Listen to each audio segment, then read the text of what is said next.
Ilan saya? Ini kau Go. Okay, good morning everyone. Let us stand up for the prayer. Okay, amen. Sit down.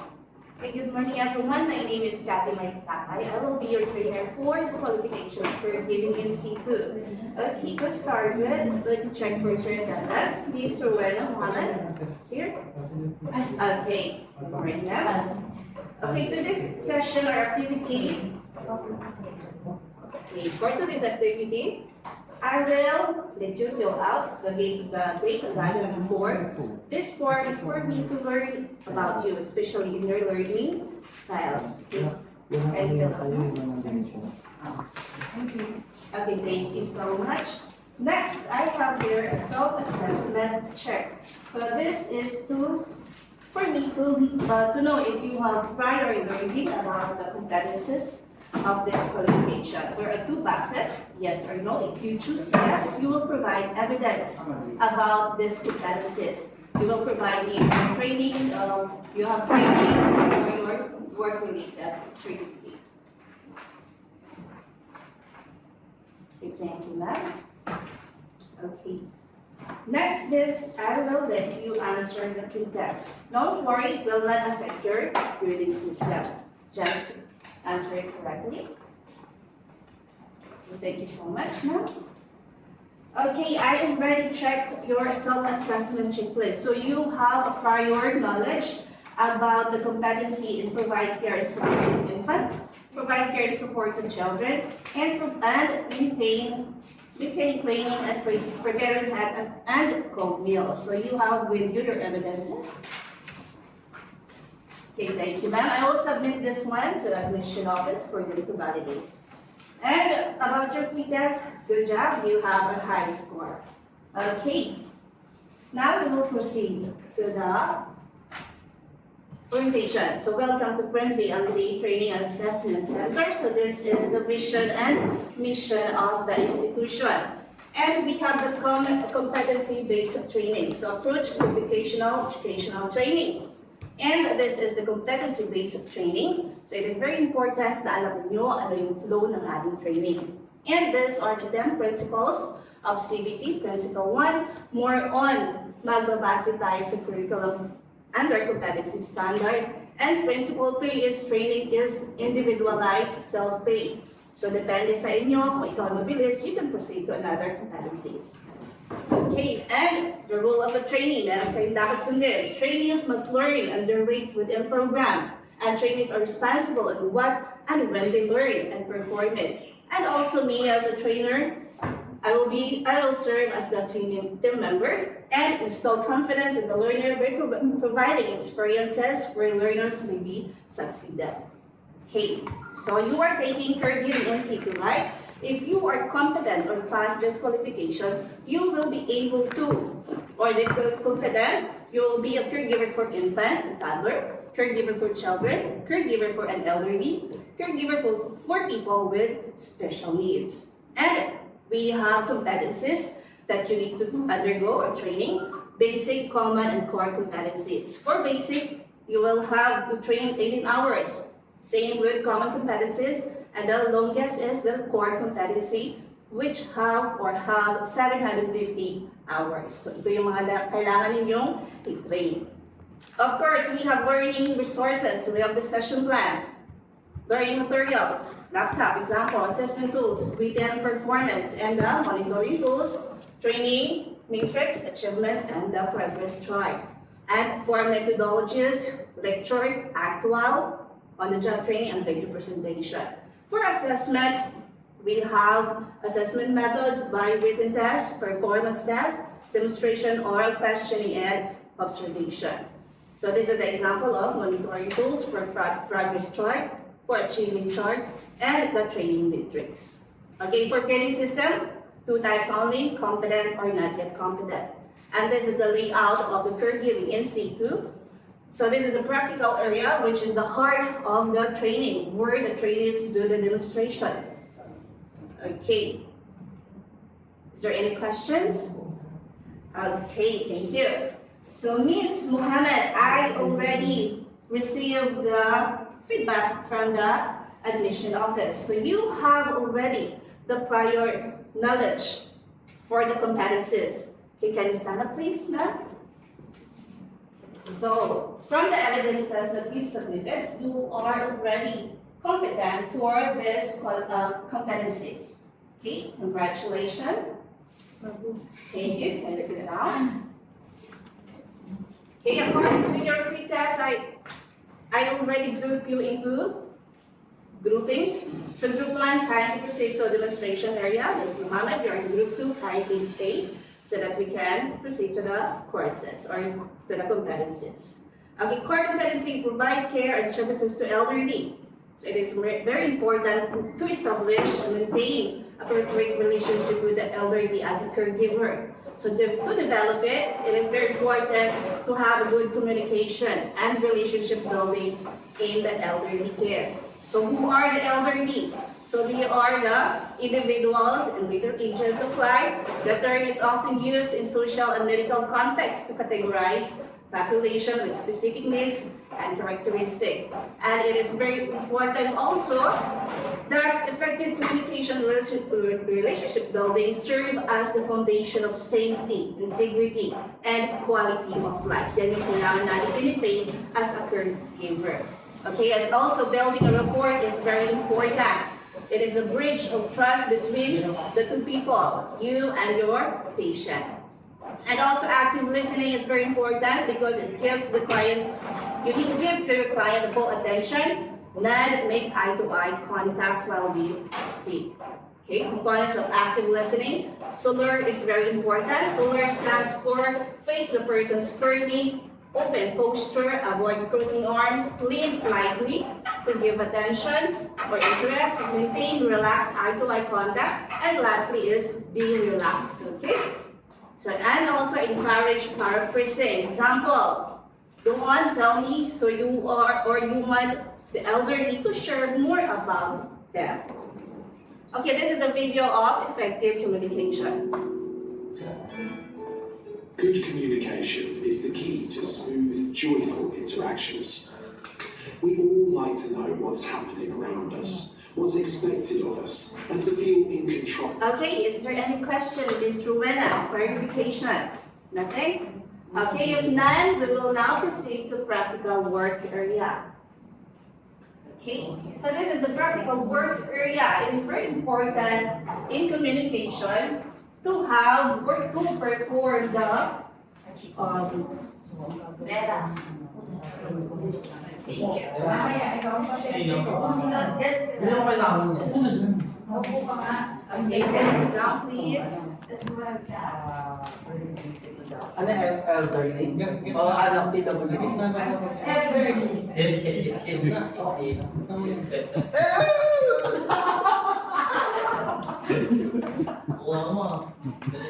Okay, Ms. Rowena, first, these are the PPEs, face mask for protection. Baka mapunta yung laway mo sa kay elderly. And also, bring always with you your gloves. Baka kumain si elderly or ano, at least meron kang protection for yourself. Kailangan kang kumain na. Ito pwede. Okay, simple rin. Ms. Rowena, in communication, it is very important to perform SOLER. Paano ginagawa yung SOLER? First, for S, maintain squarely face-to-face sa ating client. Huwag ka dapat nakatayo. That is towering. We should avoid that one. And also, open arms or yung posture. Huwag kayo parang i-judge mo siya. Relax ka lang dapat. Sir? Ay, sir.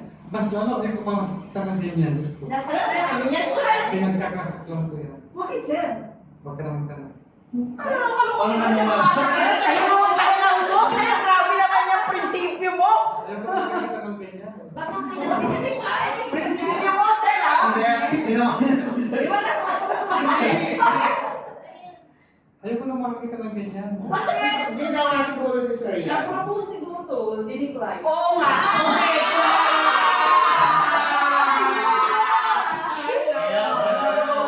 Hindi na ako na yung video. Hindi mo. Ang galing niya, Uy, balik na!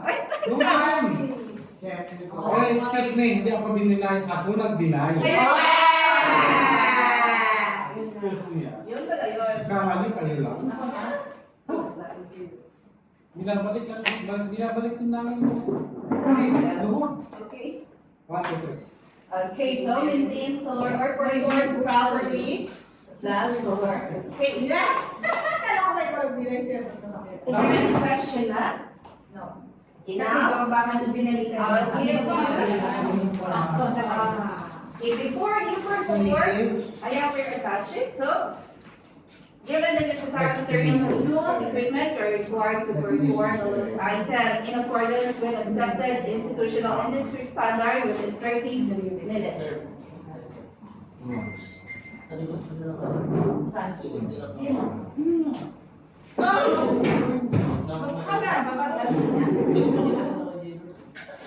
Ano sabi ko? Parang, ano sasabihin ko sa'yo? May mga naman. Ay, sabi niya, lost daw. Ano ko na wala sa inyo? Okay, yun ba?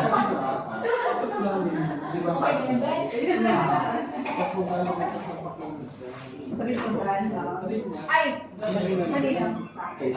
Okay na po, ma'am. Okay, Sabi ka lang nakinig, kaya hindi ko na nakita. Miss Rowena. Sino ko na, sir? Kaka-check ko lang, sir. Okay, Miss Rowena, during your demonstration, yes, you avoided towering. You sit down facing the patient squarely. But next time, make your voice more louder, but in empathetic way. Para na naman hindi ma... Kanina pa, sir. Okay, empathetic way, okay? Now, please, ma'am. Yan. Ay, ito pa. Ang ganda ng ano nila. Ang ganda, hindi siya wheelchair talaga lang. Pangpasyan daw yan, pangpasyan. Pangpasyan. Ang ganda, no? Iharap mo. Gusto mo ba? Hindi. Okay, Miss Rowena, before I put... Pero gusto mo ba? Before I will mark you complete in your... Halika na. Before I mark you complete, I will put check your last learning activity. I will put check in your last learning activity. And before I will remark you complete, I will remark or put check in your Nagalan daw siya eh. last learning outcome. Okay, can you sit down now? Okay, ma'am, you can now choose the next currency. Okay. Before that, are you ready for your institutional assessment? Okay, can you proceed to institutional assessment area? Okay, ma'am, and again.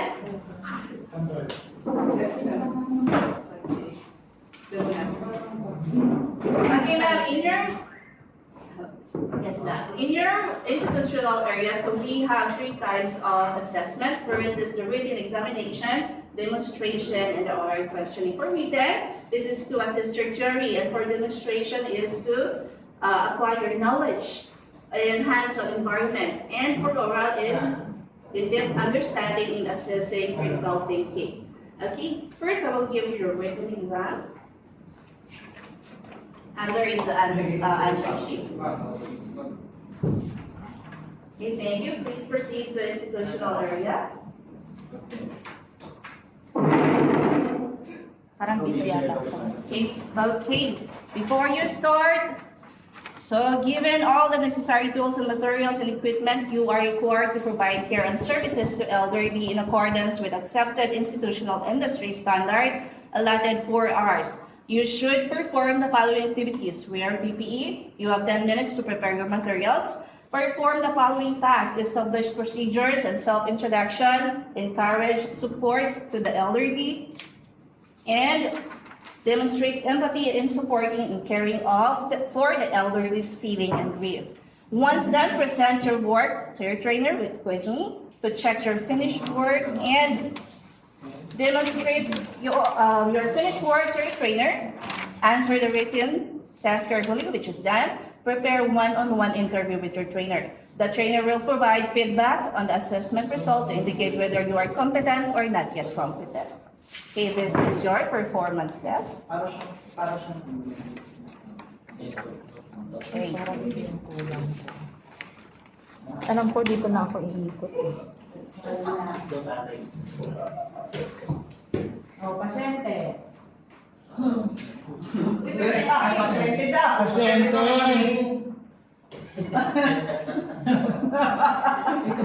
Nanonood lang naman ako dito eh. Hindi tayo kasi dito. Sort, ano sabi? Or... talaga rin patulak ko. Sabi niya, ano daw ba ang makawala sa iyo? Ma, may nawawala sila sa inyo. Pustiso. Piso. Okay na. Ano yung sort? At nami-memorize ko yung kanya. Sige po na. Okay na. Ayoko din.